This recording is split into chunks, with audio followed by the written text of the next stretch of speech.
అందరికీ నమస్కారం. నా పేరు కంబాల వెంకటేశ్వరరావు, పల్నాడు జిల్లా తెలుగుదేశం పార్టీ అధికార ప్రతినిధిని. వచ్చే 2 రోజుల్లో అంటే ఈ నెల 27వ తారీఖున శాసనమండలి పట్టభద్రుల ఎన్నిక జరగబోతుంది. మనం అందరం కూడా ఓటు వేయడానికి సిద్ధంగా ఉన్నాం. ఓటు వేసే ముందు సోదరులారా ఒక్కసారి ఆలోచన చేయండి. గత వైసీపీ ప్రభుత్వం చేసినటువంటి అరాచకాలను ఒకసారి గుర్తు చేసుకున్నాం. పల్నాడు జిల్లాలో చంద్రయ్య అనే తెలుగుదేశం పార్టీ కార్యకర్తని అతి దారుణంగా వైసీపీకి జై కొట్టమని చెప్పి పీక మీద కత్తి పెడితే అతను ప్రాణాలైనా కోల్పోవడానికి సిద్ధపడ్డాడు తప్పితే వైసీపీకి జగన్కి జిందాబాద్ కొట్టలేదు. దాని పర్యవసానంగా అతని పీక కోసి కిరాతకంగా చంపారు. ఒకసారి గుర్తు చేసుకోండి. అదేవిధంగా బాపట్లలో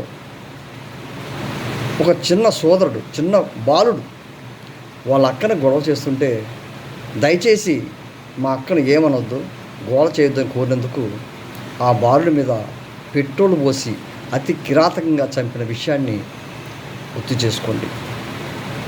అదేవిధంగా వైసీపీ ప్రభుత్వంలో రేపల్లెలో రైల్వే స్టేషన్లో ఒక గర్భిణీ స్త్రీని అతి దారుణంగా మానభంగం చేసినటువంటి విషయాన్ని గుర్తు చేసుకోండి. ఓటు వేసే ముందు ఒకసారి గుర్తుపెట్టుకోండి. గత ప్రభుత్వ అరాచకాలను గుర్తుపెట్టుకోండి. అదేవిధంగా కరోనా టైంలో ఒక దళిత వైద్యుడు సుధాకర్ గారు, అయ్యా మాకు మాస్కులు లేకపోతే మేము వైద్యం చేయడం చాలా కష్టంగా ఉంది, కాబట్టి మాకు దయచేసి మాస్కులు ఇవ్వమని చెప్పి కోరినందుకు అతన్ని ఒక పిచ్చివాడిని చేసి నడి రోడ్డు మీద చేతులు వెనక్కి కట్టి మోకాళ్ళ మీద నించోబెట్టి చొక్కా ఊడదీసి ఏ విధంగా అతన్ని హింసించారో ఒకసారి గుర్తుపెట్టుకోండి. మానసికంగా అతను చంపేసినటువంటి వైసీపీ ప్రభుత్వానికి ఓటు వేయొద్దని చెప్పని వైసీపీ ప్రభుత్వం కాదు, వైసీపీ మద్దతు ఇస్తున్నటువంటి అభ్యర్థులకి ఓటు వేయొద్దని చెప్పని ఈ సందర్భంగా తెలియజేసుకుంటున్నాం. అదేవిధంగా వైసీపీ ప్రభుత్వం అధికారంలో ఉన్నప్పుడు శాసనమండలి సభ్యుడు తన డ్రైవర్ని అతి కిరాతకంగా చంపేసి డోర్ డెలివరీ చేశాడు. అటువంటి వ్యక్తుల్ని జగన్ వెంటేసుకుని తిరుగుతూ పూలదండలు వేసుకొని తిరుగుతున్నటువంటి విషయాన్ని మీరు ఒకసారి గమనించకండి. కాబట్టి ఓటు వేసే ముందు గత ప్రభుత్వం చేసినటువంటి అరాచకాలను గుర్తుపెట్టుకొని ఈరోజు వైసీపీ పార్టీ మద్దతిస్తున్నటువంటి ముసుగులో ఉండి మద్దతిస్తున్నటువంటి వ్యక్తులకి ఓటు వేసే ముందు ఆలోచన చేయమని చెప్పి ఈ సందర్భంగా కోరుతూ ఉన్నాం.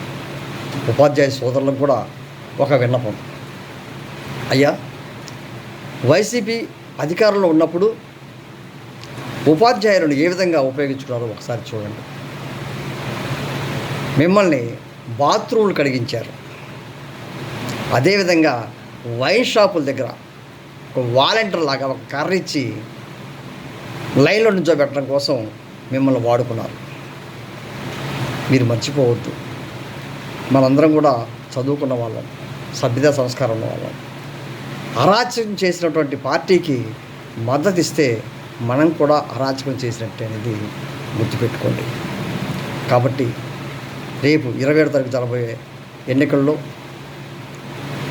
కూటమి ప్రభుత్వం మద్దతు ఇస్తున్నటువంటి ఆల్పాటి రాజా గారికి ఓటు వేసి అత్యధిక మెజార్టీతో గెలిపించవలసిందిగా ప్రార్థిస్తున్నాను.